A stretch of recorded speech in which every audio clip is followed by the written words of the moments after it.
তোমার মায়ের যদি সত্যি এখানে আসার মতো ক্ষমতা থাকতো তাহলে আমাকে পাঠাতো না, নিজেই আসতো তোমার কাছে। কিন্তু তোমার মায়ের সেই শারীরিক অবস্থা নেই অরো। হ্যাঁ, বুড়োমার শরীর খুব খারাপ, আর এই অসুস্থ শরীরে শুধুমাত্র বারবার তোমার কথাই বলে যাচ্ছে। তুমি তোমার অসুস্থ মার জন্য এইটুকু করতে পারবে না অরো?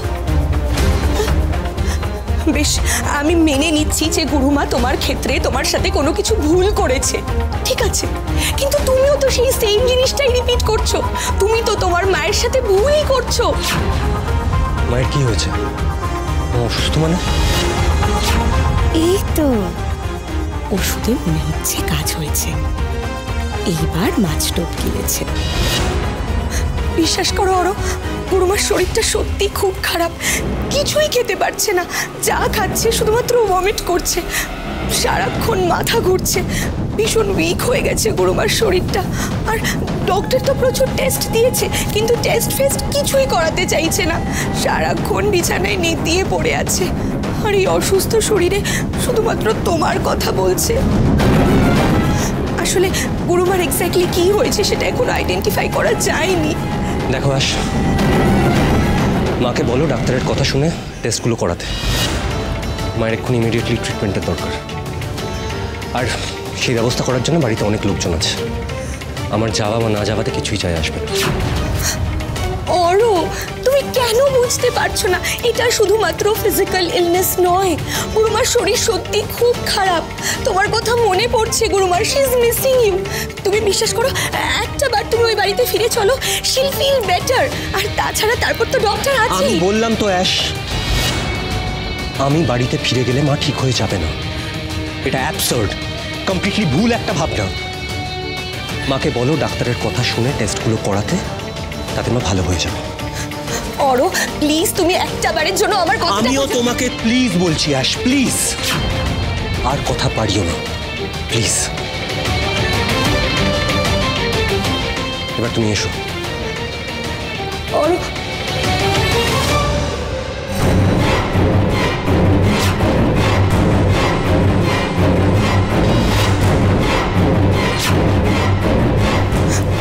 অরো একটা বার।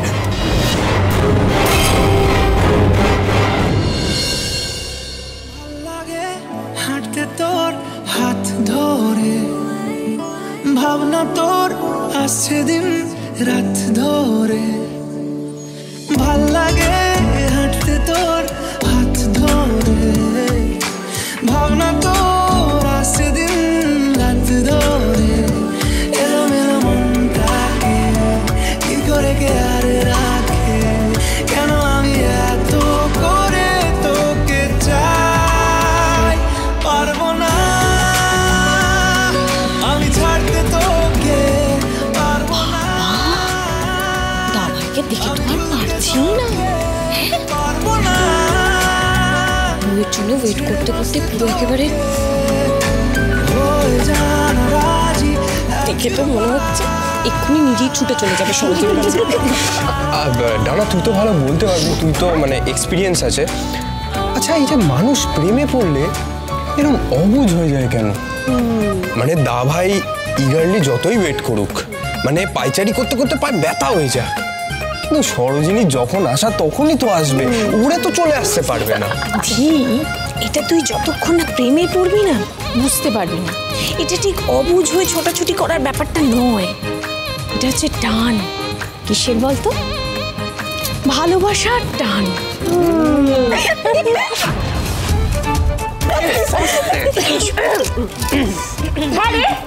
আমরা তোকেই বলছি কি, তাই তো?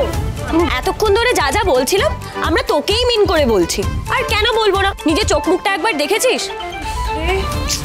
দেখে মনে হচ্ছে, তারা বলছি, দেখে মনে হচ্ছে এক কাতর প্রেমিক তার প্রেমিকার জন্য আমাদের বাড়িতেই ঘুরে বেড়াচ্ছে। ইস, কি করবে বুঝতেই পারছে না। আরে বাকিটা বল। বাকি কি বল? আরে এই যে মানে ঘরটা কেমন বদলে ফেলেছে। ঘর? এই ঘরে কি করেছিস? কি বদলে ফেলেছে বল? না বাবা, কিছুই জানে না এরা। আমাকে বল না। শোনো বল, হ্যাঁ ঘরের যে ব্যাপারটা, ঘরে তোরা তোরা কি শুরু করেছিস বলতো? হ্যাঁ, আমি এখন ব্যস্ত আছি, তোরা যা। এই তুই কি ব্যস্ত আছিস রে? দেখছিস সারা ঘর ভর্তি জামা কাপড় ছড়িয়ে রেখেছিস আর বলছিস ব্যস্ত। কোথায় ছড়িয়ে রেখেছি? কোথায়? আমি আমি জামা ট্রাই করে দেখছিলাম। আসলে সরোজিনীকে সারপ্রাইজ দেবো ভেবেছি, কিন্তু কি দেবো সেটাই বুঝতে পারছি না।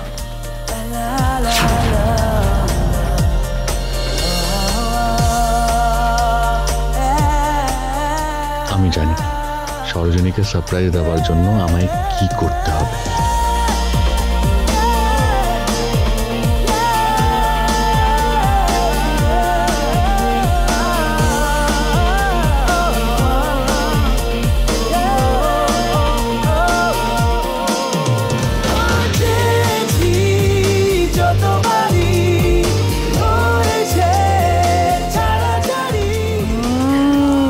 সত্যি ঈশ্বর আমাদের সকলের প্রার্থনা শুনেছেন।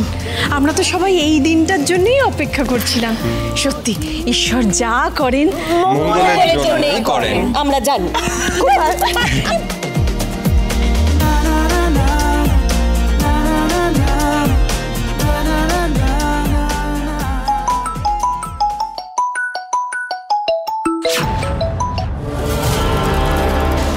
হ্যালো গুরুমা, কাজ হলো? না গুরুমা, তুমি বিশ্বাস করো, আমি অনেক রকম ভাবে ট্রাই করেছিলাম, কিন্তু ওরও ভীষণ রিজিড হয়ে আছে। ও আমার কোনো কথাই শুনলো না। ইনফ্যাক্ট আমি বানিয়ে তোমার অসুস্থতার কথাও বললাম ওকে ইমোশনালি উইক করার জন্য, তাও ও কিছুতেই রাজি হলো না আমার সাথে এই বাড়িতে ফিরতে। ওরও আমাকে স্ট্রেট বাড়ি থেকে বের করে দিল।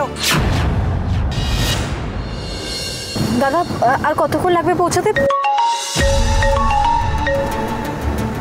স্যার এতদিন পর ফোন করেছেন, কোথায় ছিলেন উনি এতদিন?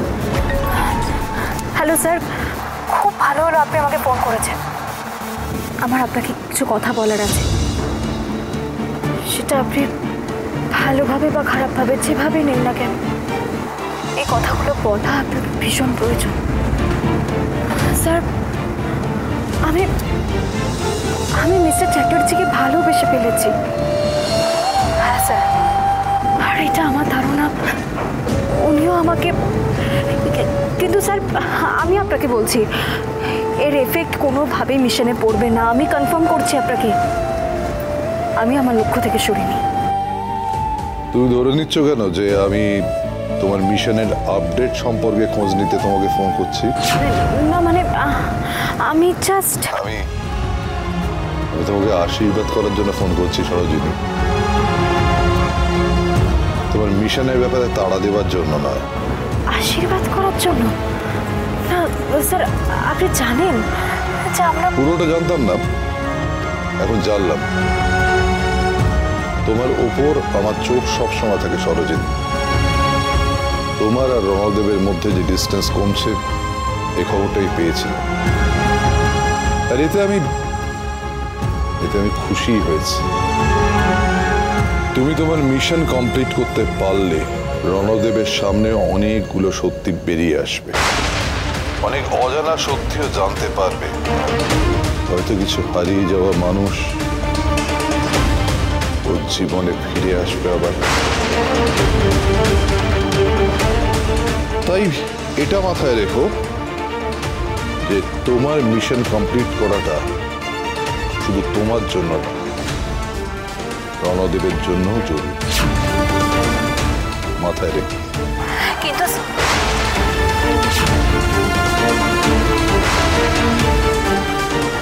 আমার মিশনের সাথে মিস্টার চ্যাটার্জির কি কানেকশন?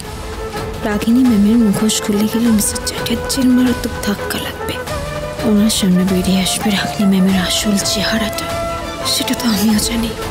কিন্তু পুরনো মানুষ নতুন করে ফিরে আসবে মানে, এটা বলে উনি কি বোঝাতে চাইলেন?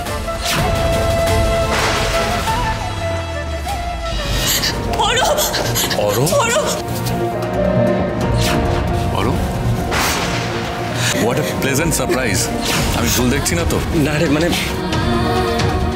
ছোট বা কিছু না, উনি এই পরিবারের কি হন? আমাদের রণর ভাই।